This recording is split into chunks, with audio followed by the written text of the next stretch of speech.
मीरा भाईंदर वालों को मिलने वाली है एक बड़ी खुशखबरी। जी हाँ, क्योंकि दहिसर चेकनाका के पास 100 बेड का एक मल्टी स्पेशलिटी हॉस्पिटल बनकर तैयार हो रहा है, जिसका 90% तक काम पूरा हो चुका है।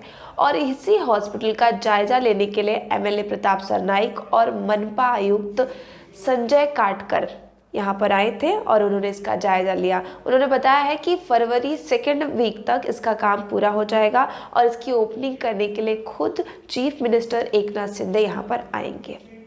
खैर, इसी पर मनपा आयुक्त संजय काटकर और एमएलए प्रताप सरनाइक जी ने क्या कहा, आइए एक बार ये सुनते हैं। मेरा भाईंदर महानगर पालिका के आयुक्त आदरणीय संजय काटकर जी, हमारे महानगर पालिका के सभी अधिकारी वर्ग और खासकर ये हॉस्पिटल के निर्माण के लिए जो प्राइवेट डेवलपर को हम कंस्ट्रक्शन टीडीआर के माध्यम से जिन्होंने लता मंगेशकर नाट्यगृह बना के दिया कॉरपोरेशन को, वो डेवलपर का धन्यवाद देते हैं कि उन्होंने बहुत ही कम समय में ये हॉस्पिटल का निर्माण किया और खाली कंस्ट्रक्शन करके वो रुके नहीं है। तो हम लोग इंटरनल जो इंटीरियर का काम भी है वही डेवलपर के हाथों से बना के ले रहे हैं और उनको उसका कंस्ट्रक्शन टीडीआर दे देंगे। अगर लोक प्रतिनिधि और प्रशासन एक साथ चाहे तो कुछ भी हो सकता है। इसका ये मूर्तिमंत उदाहरण है कि राज्य का जो पहला अस्पताल थाना में आदरणीय मुख्यमंत्री जी ने बनाया, उसी तरह से हम ये दूसरा हॉस्पिटल कैशलेस यानी 1 रुपया भी महानगर पालिका के माध्यम से खर्चा किए बगैर ये कैशलेस हॉस्पिटल हम चलाने को दे दिया है।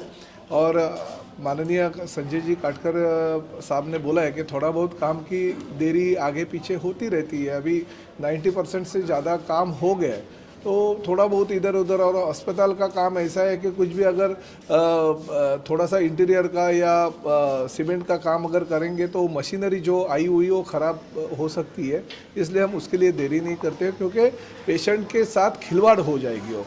तो हमने ये तय किया क्या था कि 23 तारीख को हम उद्घाटन कर देंगे। और ये जो हॉस्पिटल जो बना रहे हैं वो भी कह रहे थे कि पार्ट हम दे देंगे, मगर पार्ट देने के बाद में अगर कुछ कठिनाई आई और हॉस्पिटल की जो महंगी मशीन्स है वो अगर ख़राब हो गई तो उसकी जिम्मेदारी भी प्रशासन के ऊपर आती है।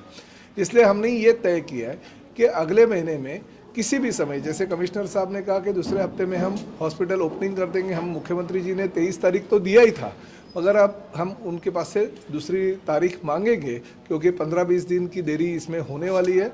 और ये 15-20 दिन की देरी जल्दी से जल्दी ये काम कैसे ख़त्म होगा इसका हम इंतज़ार करें, क्योंकि 30 तारीख की डेडलाइन इस कॉन्ट्रैक्टर को कमिश्नर साहब ने दे दी है। तो मशीनरी वगैरह आ गई है, खाली ये जो सिविल काम करने वाले कॉन्ट्रैक्टर वो अगर 30 तारीख तक बाहर निकल जाएंगे तो हमारा पूरा का पूरा काम पूरा हो जाएगा। और ख़ासकर ये बात है कि ठीक है, थोड़ा बहुत 10-15 दिन की देरी होने के बाद कुछ फ़र्क नहीं गिरता है।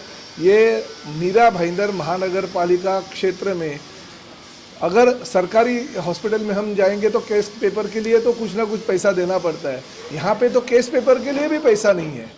और साथ में मेडिकल शॉप ऐसा है कि मेडिकल शॉप से जो दवाई खरीदी आप करेंगे, खरीदी करने की जरूरत नहीं है। जो दवाइयाँ लगेगी पूरे इंजेक्शन से लेके छोटी छोटी जो टैबलेट्स लगती है उसके लिए भी किसी भी पेशेंट को या उसके रिलेटिव को खर्चा करने का जरूरत नहीं है। वो दवाई भी हम फ्री दे रहे हैं। तो महाराष्ट्र में अगर मुख्यमंत्री जी एकनाथ शिंदे साहब के नेतृत्व के ऊपर विश्वास रखते हुए हमारे जैसे लोक प्रतिनिधि इतना अगर अच्छे तरह से काम करे तो लोक प्रतिनिधि के तौर पे हमें भी खुशी है कि ऐसे मुख्यमंत्री हमको मिले और प्रशासन हमें सपोर्ट कर रहा है।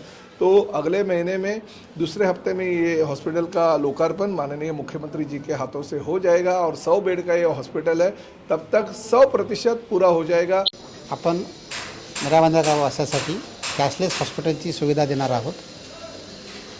यामध्ये येणाऱ्या रुग्णांना कुठल्याही प्रकारचं काउंटर पेमेंट द्यायची गरज पडणार नाही किंवा कॅशमेंट द्यायची गरज पडणार नाही। या रुग्णालयाचे 3 मुख्य कंपोनंट आहेत। त्यामधला पहिला कंपोनंट आहे इमारत, दुसरा कंपोनंट आहे या ठिकाणी बसवायचं साहित्य आणि तिसरा कंपोनंट आहे की हे चालवण्यासाठी लागणारी यंत्रणा। तर अकोमोडेशन रिझर्वेशनच्या पॉलिसीमध्ये आपण हे इमारत पूर्ण उभारून घेतो आहे। इक्विपमेंटसाठी गव्हर्नमेंट ऑफ महाराष्ट्राने 20 कोटीचा निधी आम्हाला दिलेला आहे त्या निधीतून साहित्याची खरेदी पूर्ण झालेली आहे. आणि तिसरं की याचं संचालन करण्यासाठी या हॉस्पिटलचं आम्ही एजन्सीसुद्धा टेंडर काढून निश्चित केलेली आहे आणि ती एजन्सीसुद्धा इन प्लेस आहे. या हॉस्पिटलला नाव देण्याचा ठराव कैलासवासी इंदिराबाई बाबूराव सरनाईक असं नाव देण्याचा ठरावसुद्धा महापालिकेनं पारित केलेला आहे. त्यामुळे यापुढं या हॉस्पिटलचं नाव कैलासवासी इंदिराबाई बाबूराव सरनाईक हॉस्पिटल असं राहील.